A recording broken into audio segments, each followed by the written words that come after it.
Hi, I'm Tim. Welcome to our channel and thanks for logging on. Today we're discussing the Panerai Luminor Submersible 1950 amagnetic 3 days automatic, the PAM 389.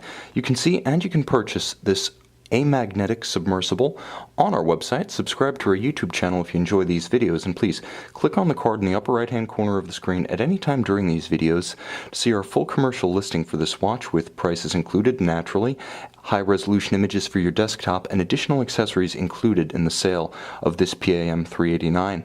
Now, originally released for 2013, this timepiece is a remarkable combination of styling, notes, historical references, and original features, and it's best to start with the size. The watch is simply immense. I had to back out my camera before filming this video because, frankly, I couldn't get the entire thing in the frame.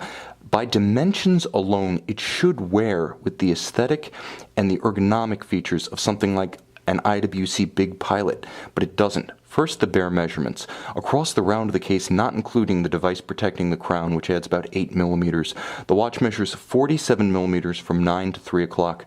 Again, cushion case, so you can have that same effective measurement from 12 to 6, but when you actually measure the extremity, lug to lug across the wrist, it's an improbably huge 57.5 millimeters. And in terms of thickness, again, just as bulky, 18 millimeters, actually a little bit more.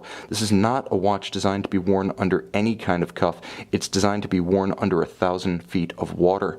Now, the watch, all in titanium, is still pretty hefty. Titanium usually relieves a watch of some of its overbearing mass, and it certainly does that here, making the watch wearable, but you don't feel at any point like you're wearing a toy watch as you sometimes do with a conventional titanium timepiece. Even in titanium, this one has a pretty insistent presence on the wrist. Okay, and now the unconventional reason, the perhaps counter-argument in favor of this watch. My wrist is 16 centimeters in circumference, and I'm wearing it with absolute confidence. There's no sense that it's going to capsize on my wrist. There's no sense that it cantilevers out so far over my wrist that it looks awkward or wants to flip. Again, there's no sense that I'm wearing an unconscionable pendulum on my wrist. The fit is actually remarkable, and again, 57.5 millimeters from lug to lug, it shouldn't work. I can't wear the Big Pilot's watch from IWC, which is a 46 millimeter watch that measures about 57 from lug to lug, and is actually thinner than this. No. The PAM 389, for whatever reason, wears well on a smaller wrist, and I would say down to 15 centimeters in circumference, you're actually going to be able to wear this watch. I don't know why it works. All I can say is what I was told when I was in the Navy, and they showed us how to run MO boards, or maneuvering boards, basically how to prevent destroyers and frigates from hitting the carrier while maneuvering.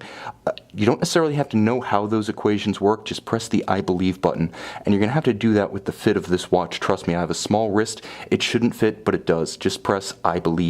Now, the watch features a number of styling cues that recall, quite frankly, a disparate array of different Panerai models, both historically and in the contemporary catalog. The dial is probably most directly reminiscent of the prototype of the Panerai combat watch from the mid-1930s, known as the 2533. You have a little bit of that in the double index and the applied marks around the dial. Also, you can see clearly that it features both the lines of the Luminor with the iconic device protecting the crown, this one with the upgraded runner bearing inside the cam for smoother action, but it also features the rotating bezel that is a feature of the Luminor Submersibles, and should be noted, became a feature of certain Panerai combat watches during the 1950s. Moreover, the case isn't the standard Betterini tuna can that launched in 1993 with the first civilian Panerai models. It's the more complex compound curvature of the 1950 case, itself a little bit more historically accurate than the conventional 44mm Betterini tuna can case. But there's more going on. You see a pleated bellows-style strap of the type that came into popularity during the late 1970s, and it should be noted was actually pioneered by Japanese manufacturers first. But it's very comfortable on the wrist because it has exceptional articulation, and you'll note channeling underneath to relieve sweat, grit, and heat that may be trapped on the wrist on a hot day. Now, it does feature a quick-release set of lugs such that you can easily and quickly quickly swap out the strap to something else should you desire, using the strap changing tools that Panerai provides. And of course, since we are talking about aesthetic, you cannot deny the ceramic insert on the bezel, possibly the most salient single aesthetic feature of the PAM 389. When this watch came out in 2013, it was the very first Panerai watch to feature a ceramic bezel insert. Now, there have been other ceramic Panerai watches, but none feature this exact same aesthetic, at least not until very recently. As of last year, yes, there is a chronograph that features the same imagery, but here, simplicity is your friend, and it probably works best on the 389.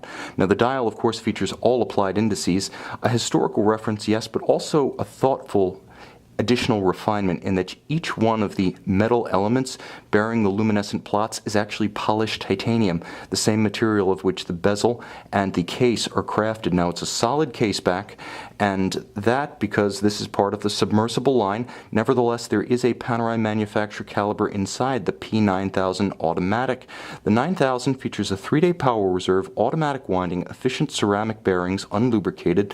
It does feature the clever time zone function that allows you to set the time locally as you jump forward or backwards through time zones without affecting the beat of the balance or the isochronism or precision of the watch. Now, of course, when you pull the crown to extremity, it does feature a hacking function, so you can stop the balance, halt the seconds hand, and synchronize to a reference time, such as an atomic clock, or in the case of this submersible, a dive timer. Now, the watch does comply with the ISO 6425, so it is, by the definition of a dive watch, it is a dive watch. And yes, there's been a definition of such since 1996 by international convention.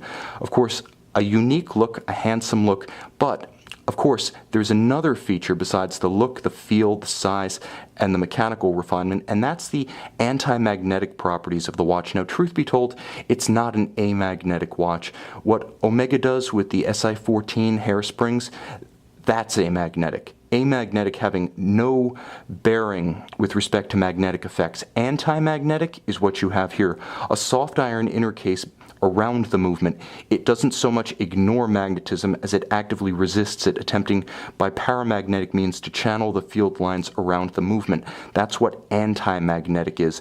How anti-magnetic? About 500 Gauss or 40,000 amperes per meter, so about half of a Rolex Milgauss, but significantly more than the Vacheron Constantin Overseas, which is rated at 25,000 amperes per meter. This is a handsome, versatile, and remarkably distinctive Panerai watch. It looks like nothing else in the Panerai catalog, again with the exception of the chronograph introduced last year. So again, you've got one of two models that Panerai's released with this aesthetic, and considering the brand has now released over 400 distinct models since its 1993 civilian debut, that's remarkably individualistic by the standard of a brand of which it's been said, if you know one, you know them all. Not in this case. You can see and you can purchase this PAM 389 on our website.